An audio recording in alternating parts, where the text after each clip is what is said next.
Señor les bendiga, hermanos, en esta hermosa noche. Amén. Siempre es un gozo verles en la casa del Señor. Aleluya, bendito Dios. Me gozo de verles a cada uno y como decían los hermanos, ¿verdad? Orando siempre por los hermanos, pero orando de verdad.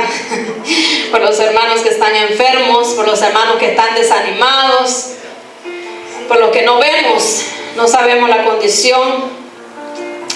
Algunos conocemos, otros no conocemos, pero siempre orando los unos por los otros, amén. Y aún de los que venimos al templo, orar, porque a veces pues tenemos tanta lucha para venir a este santo lugar. El enemigo siempre pone tropiezo, pone traba y no nos quiere dejar que vengamos a gozarnos, pero por eso tenemos que siempre orar los unos por los otros para que Dios nos dé la fortaleza. Amén. Así como estamos, les invito entonces que abramos la escritura en 2 de Timoteo capítulo 3. Vamos a estar leyendo los versículos 16 y 17. El tema de esta noche es un obrero que no tiene de qué avergonzarse. Aleluya, bendito Dios. 2 de Timoteo 3, 16 y 17. Para la gloria de Dios. Leemos la palabra del Señor honrando al Padre, al Hijo y al Espíritu Santo. Toda la escritura es inspirada por Dios y útil para enseñar, para redarguir, para corregir, para instruir en justicia, a fin de que el hombre de Dios sea perfecto, enteramente preparado para toda buena obra. Aleluya. La versión Palabra de Dios para Todos dice: toda la escritura es un mensaje enviado por Dios y es útil para enseñar, reprender, corregir y mostrar a la gente cómo vivir de la manera que Dios manda, para que el siervo de Dios esté listo y completamente capacitado para toda buena obra. Siéntese. Gloria al Señor. Bendito Dios. Palabra fiel y verdadera. Amén. En esta noche tengo 3 preguntas para comenzar este mensaje.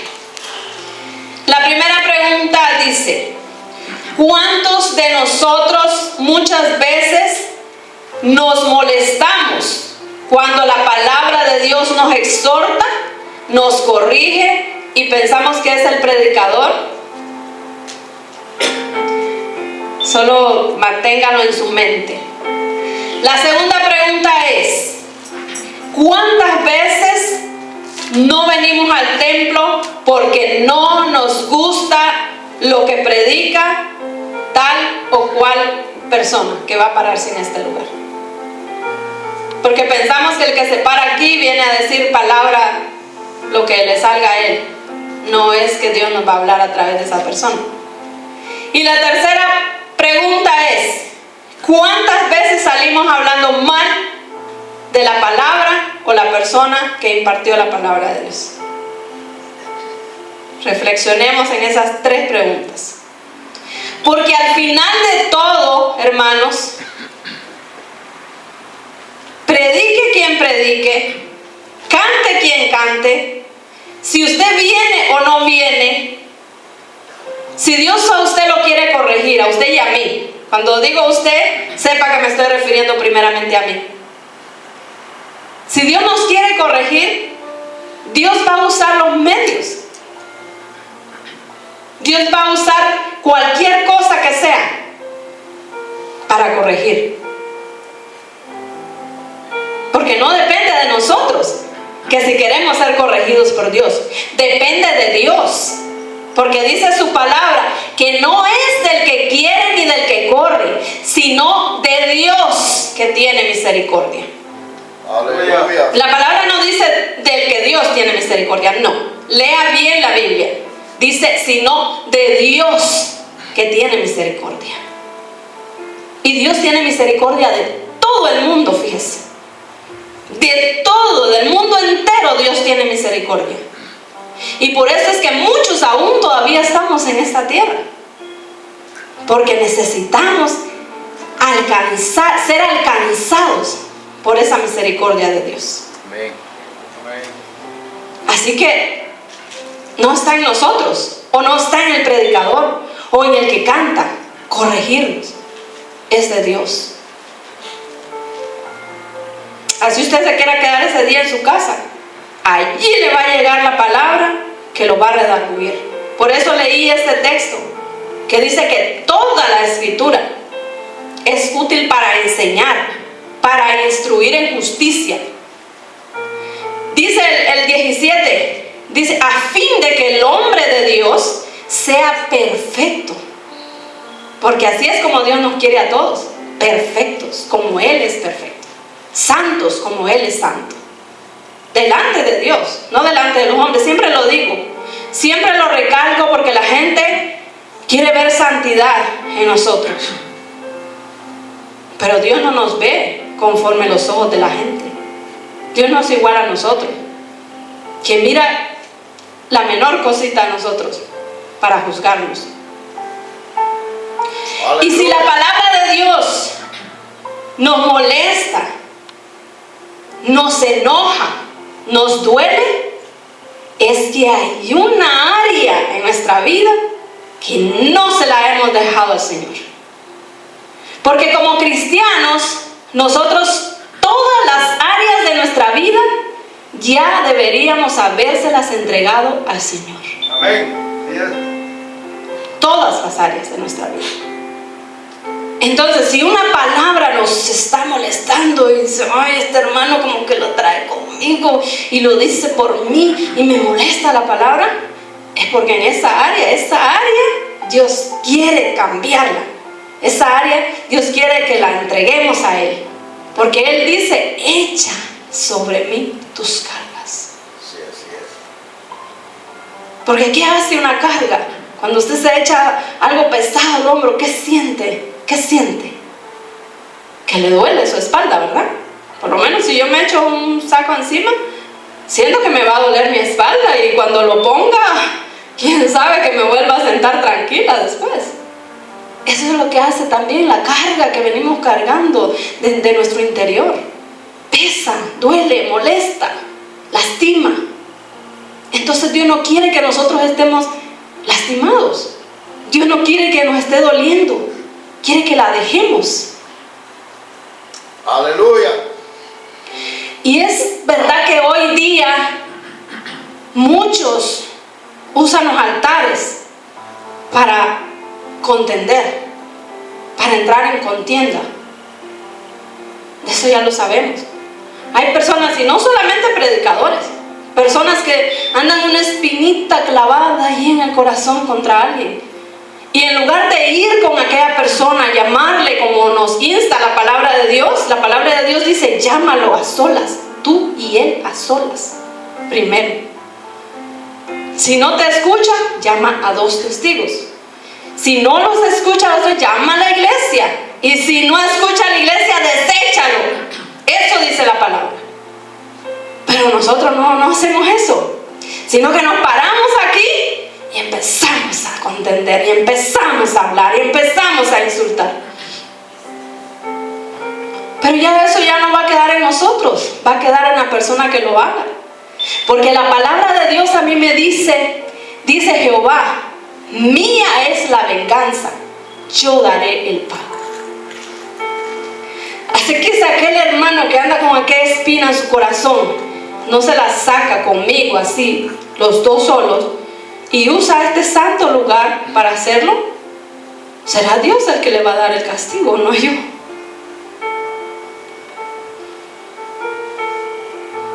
Ninguno que use el altar para contender va a quedar impune delante de Dios.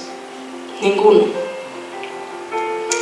Y cuando sintamos entonces que la palabra de Dios nos duele, nos molesta, nos lastima, vengamos a Dios.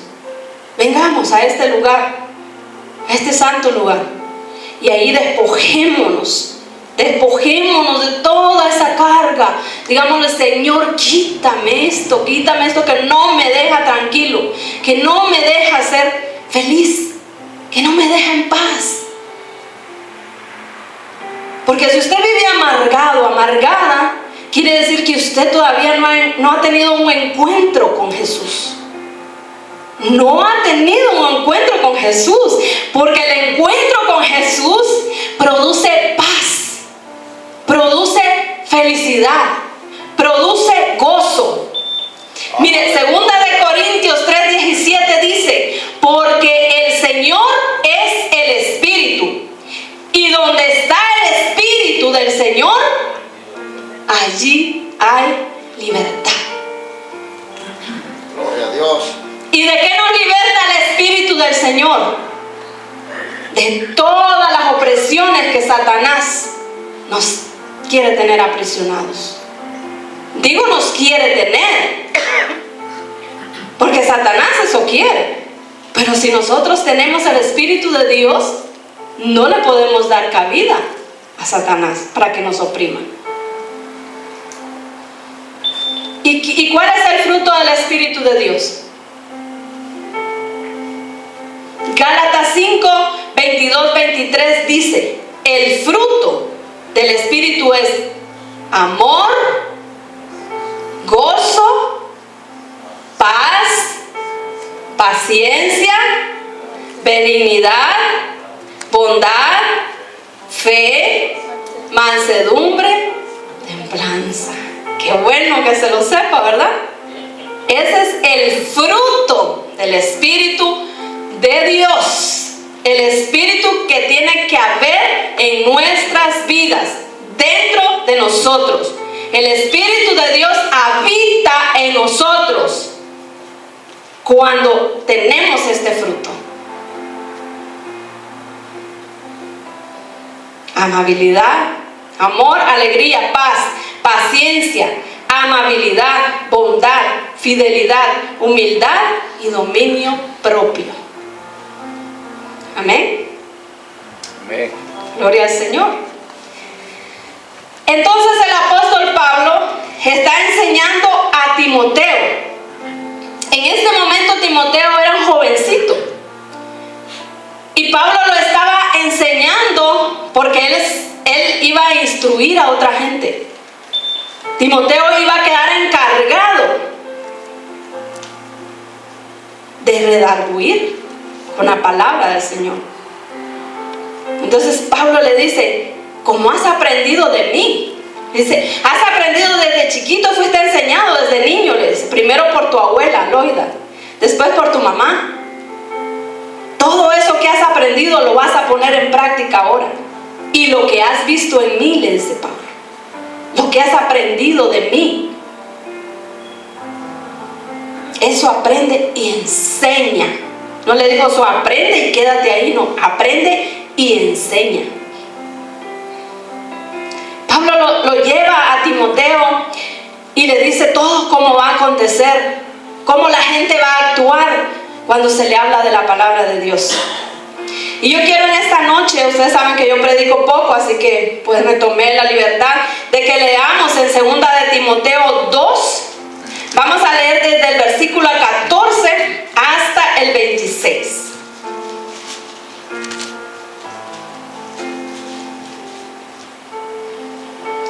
Segunda de Timoteo, capítulo 2.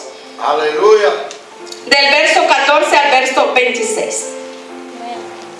Dice: un obrero aprobado es el título de mi Biblia. Recuérdales esto, le está diciendo Pablo a Timoteo, exhortándoles delante del Señor a que no contiendan sobre palabras, lo cual para nada aprovecha, sino que es para perdición de los oyentes. Procura con diligencia presentarte a Dios aprobado, como obrero que no tiene de qué avergonzarse, que usa bien la palabra de verdad, mas evita profanas y vanas palabrerías, porque conducirán más y más a la impiedad. Y su palabra carcomerá como gangrena, de los cuales son Himeneo y Fileto, que se desviaron de la verdad, diciendo que la resurrección ya se efectuó y trastornan la fe de algunos. Pero el fundamento de Dios está firme, teniendo este sello: conoce el Señor a los que son suyos, y apártese de iniquidad todo aquel que invoca el nombre de Cristo. Pero en una casa grande no solamente hay utensilios de oro y de plata, sino también de madera y de barro. Y unos son para usos honrosos y otros para usos viles. Así que, si alguno se limpia de estas cosas, será instrumento para honra, santificado, útil al Señor y dispuesto para toda buena obra. Huye también de las pasiones juveniles y sigue la justicia, la fe, el amor, la paz con los de corazón limpio. Invoca al Señor. Pero desecha las cuestiones necias e insensatas, sabiendo que engendran contiendas. Porque el siervo del Señor no debe ser contencioso, sino amable para con todos, apto para enseñar, sufrido, que con mansedumbre corrija a los que se oponen, porque por si quizá Dios les conceda que se arrepientan para conocer la verdad y escapen del lazo del diablo en que están cautivos a voluntad de él. En los tiempos actuales las personas viven con la tendencia de estar en contiendas con todos los demás, con todas las demás personas, con todo lo que las demás personas hacen. Ninguno ahora se enfoca en su propia vida. Siempre viven enfocados en la vida de los demás. Que si miran un mensaje, es de cómo habló, qué dijo, cómo se viste, de qué color tiene pintado el pelo, que si se maquilló, que si no se maquilló, etcétera. Podríamos seguir mencionando. Eso es vivir en contienda con la demás gente. Porque si yo busco de Dios, yo quiero acercarme a Dios, ¿qué me interesa a mí cómo predica el otro predicador? Si él es el que le va a entregar cuentas a Dios. Él, no yo. Cada uno. Si usted lee el Apocalipsis, dice que en aquel día se abrieron los libros y estaban delante de él, de pie delante de él, dice desde el más pequeño hasta el más grande. ¿Para qué? Para dar su cuenta. Uno por uno. No era en grupo, no era por familia, era uno por uno. Así que, si a mí no me gusta cómo alguien habla, cómo se viste, lo que dice, yo lo único que tengo que hacer por esa persona es orar por él, ponerla en las manos de Dios, porque yo no la voy a cambiar. ¿Quién es el que cambia? ¿Quién es el que cambia? El Espíritu Santo. Él es el que redarguye. El Espíritu Santo fue el que me sacó a mí cuando yo estaba hundida en el lodo cenagoso. Usted no sabe de dónde el Espíritu Santo a mí me sacó.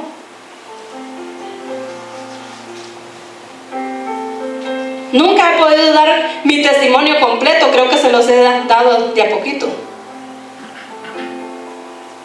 Pero cuando yo me aparté de los caminos de Dios, yo me fui al mundo a emborracharme, probé drogas. ¿Y qué hace la droga en la vida de uno? Lo hunde, lo va hundiendo, se va metiendo uno sin saber cómo ya salir de ahí. Pero el poder divino, el poder del Espíritu Santo a mí me agarró y me sacó. Tú no perteneces a él. Nadie me cambió. Mi mamá me llamaba todos los días. ella y mi familia oraban por mí todos los días. Pero con sus regaños, y muchas veces me maltrató, me habló fuerte, me habló feo. Eso no me hizo cambiar. No me hizo cambiar. Más bien sentía yo que lo iba a hacer con más dolor en mi corazón. Pero el Espíritu Santo me agarró con amor, con ternura. Y Él sí cambia. Él es el que transforma. Nosotros no vamos a transformar a nadie. Nosotros damos la palabra. Exhortamos, porque es lo que dice, que exhortemos, que enseñemos. Mas no me dice que juzgue. Porque Jesús dijo, ¿quién eres tú para que juzgues? Si cuando tú juzgas al otro, tú mismo estás haciendo lo mismo, o peor, porque estás juzgando a tu hermano. Y Dios no te ha puesto como un juez en esta tierra. Te ha puesto para que lleves la palabra con amor.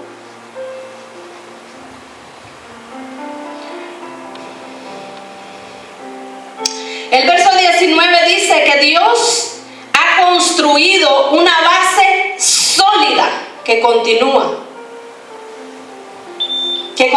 firme, dice, en las que se encuentran escritas estas palabras: el Señor conoce a su pueblo, y todo el que dice que pertenece al Señor debe apartarse de la maldad. Aleluya. Aleluya. Así que si yo como cristiana estoy en pecado y a mí se me da la palabra, yo me digo cristiana, entonces yo soy la palabra me tiene que redarguir, y yo soy la que me tengo que apartar de la maldad, del pecado que esté haciendo. Por eso es que dice que Dios tiene las bases sólidas. Dios no construye nada en arena movediza, no. Él construye sobre cosas sólidas, sobre corazones firmes, sobre corazones que le busquen, sobre corazones que le quieran seguir. Dios va a apartar a sus escogidos. Porque dice el 20 que en la casa del Señor algunos utensilios son para usos especiales y otros para usos comunes. Así que hay de todo en la viña del Señor. Por eso Jesús predicó sobre la parábola de la cizaña y del trigo. Es igual. En la viña del Señor hay trigo y hay cizaña. Y los dos tienen que crecer juntos. El 24 dice: un siervo de Dios no debe pelear. Estoy leyéndoles conforme a la palabra de Dios para todos. Sino que debe ser un buen maestro y tener, dice, mucha paciencia. Oiga bien, un siervo de Dios debe enseñar amablemente a los que están en su contra. Tal vez Dios les dará la oportunidad de cambiar y conocer la verdad. Porque Dios es Dios de oportunidades. Recordemos cuando Jehová Dios envía a Jonás a predicar a Nínive. Y la predicación era que si no se arrepentían, Nínive iba a ser destruida. Y Jonás dice que recorrió toda aquella ciudad predicando.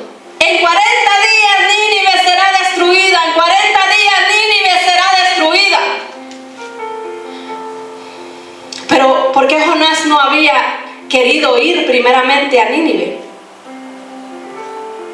Porque Jonás sabía que Dios es un Dios de oportunidades. Porque Jonás conocía el pasaje que Dios es lento para la ira y grande en misericordia. Y Jonás seguro pensaba: si este pueblo se arrepiente, yo voy a quedar en vergüenza. Me va a dar vergüenza haber predicado que Nínive va a ser destruida. Y por eso cuando Dios le da la oportunidad a Nínive porque se arrepintió, entonces ¿qué hace? Se enoja. Se enoja, dice, contra la calabacera que el mismo Dios le había proveído para cubrirse el sol. Y es por eso que hoy en día muchos contendemos Por eso mismo, porque Dios le da a otros segundas oportunidades. Y decimos, pero ¿por qué Dios actuó con este así? Nos molestamos en vez de alegrarnos por la segunda oportunidad que Dios le dio a aquella persona. Nos molestamos por el Dios de amor y de misericordia que nosotros hemos conocido. Ese mismo amor, esa misma misericordia tuvo para con nosotros, para sacarnos del lodo cenagoso donde nos encontrábamos hundidos. Aleluya. Si no hubiese sido por ese amor y esa misericordia, ahí estuviéramos más hundidos cada día.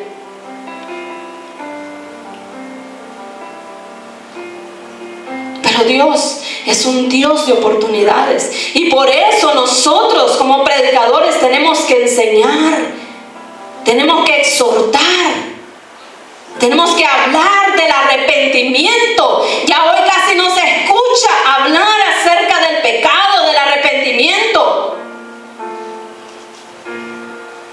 Por eso este tema se titula Un obrero que no tiene de qué avergonzarse. Porque cuando lleguemos allá delante del Señor, porque vamos a llegar, nos muramos o Cristo venga en las nubes, vamos a estar delante del trono. Dios a mí me va a preguntar, ¿predicaste acerca del arrepentimiento? Pues yo le voy a decir, sí Señor, sí lo hice. Pero imagínense que yo me pare aquí y nunca hable acerca del arrepentimiento. ¿Cómo? ¿Con qué cara? Yo no voy a levantar mi cabeza de la vergüenza. Le voy a decir, no Señor, yo solamente hablé que tú eres un Dios bueno, que tú eres un Dios de misericordia, que todo lo que pidieres me lo darías. Y el Señor me va a decir, claro. Pero si no les predicaste del arrepentimiento, no vinieron al arrepentimiento, ¿cómo van a recibir todo eso? Porque sí, la palabra de Dios me dice que Dios es un Dios de misericordia, un Dios de amor. Pero también la palabra me dice que tengo que estar a cuentas con Dios. Me lo dice Isaías, lo he leído en Isaías. Que si mis pecados fueran, dice, como la grana, y me pongo a cuentas con Dios, van a venir a ser como blanca lana. Aleluya. La palabra del Señor me enseña que tengo que venir rendida a los pies de Cristo. La palabra de Dios me enseña que me tengo que apartar del pecado y de la maldad. La palabra del Señor me enseña que tengo que venir al bautismo de las aguas para dejar todo el hombre viejo ahí en las aguas del bautismo y nacer como una nueva criatura. Y dice que después de todo esto las cosas vendrán por añadidura. Porque es primero buscar el reino de Dios y su justicia. Eso es lo que significa buscar el reino de Dios y su justicia. Apartarme del mundo con todo y lo que implica el pecado. Arrepentirme. Entonces me voy a avergonzar delante del Señor cuando yo no he hablado del arrepentimiento. Porque todas aquellas personas a las que le prometimos que van a ser prósperos, que Dios les va a cumplir todo lo que quieran y no importa lo que hagan, se van a ir al infierno. ¿Por qué? Porque no se arrepintieron de sus maldades.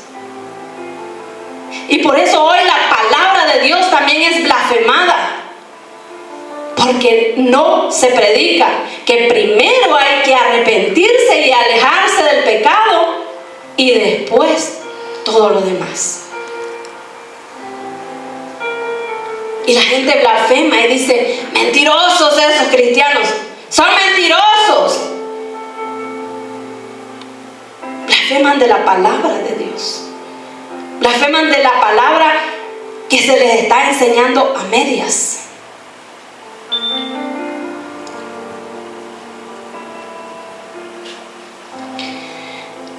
Segunda de Timoteo, vamos a leer 4.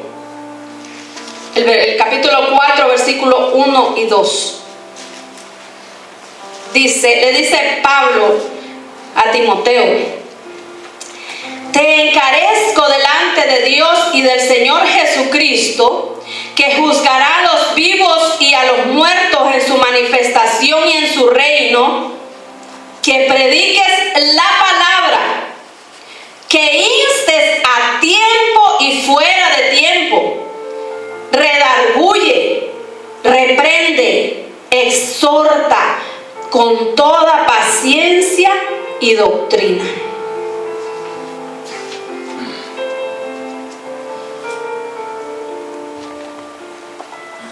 Redarguye, reprende, exhorta. Eso es lo que tenemos que hacer con la palabra de Dios, conforme a la palabra de Dios, para que nos presentemos delante de Dios aprobados, como obreros que no tengamos de qué avergonzarnos. Aleluya. Cuando éramos estudiantes, para pasar de nivel o de grado, en mi país decimos grado, nos hacían exámenes. Y si aprobábamos el examen, nos íbamos al otro grado. Pero si no aprobábamos el examen, ahí mismo nos quedábamos, en el mismo nivel. Y es lo que pasa en la viña del Señor. Es lo que pasa en los caminos de Cristo. Si no somos aprobados, vamos a seguir en el mismo nivel. Y no es lo que Dios quiere. Porque Dios es un Dios de propósitos. Dios es un Dios de grandes cosas. Los personajes que leemos en el Antiguo Testamento hicieron grandes hazañas. Ninguno de los que usted lea en el Antiguo Testamento se quedó ahí sentado haciendo nada. No lo mencionan en la Biblia porque estuvo sentado viendo pasar los toros nada más. No, sale en la Biblia, lo mencionan en la Biblia porque fue un personaje que hizo grandes cosas. Los discípulos del Señor Jesús lo mencionan en la palabra de Dios porque hicieron hazañas también y nos dejaron el ejemplo a nosotros, para que nosotros también seamos recordados como grandes personajes de Dios, como grandes líderes de Dios. Amén.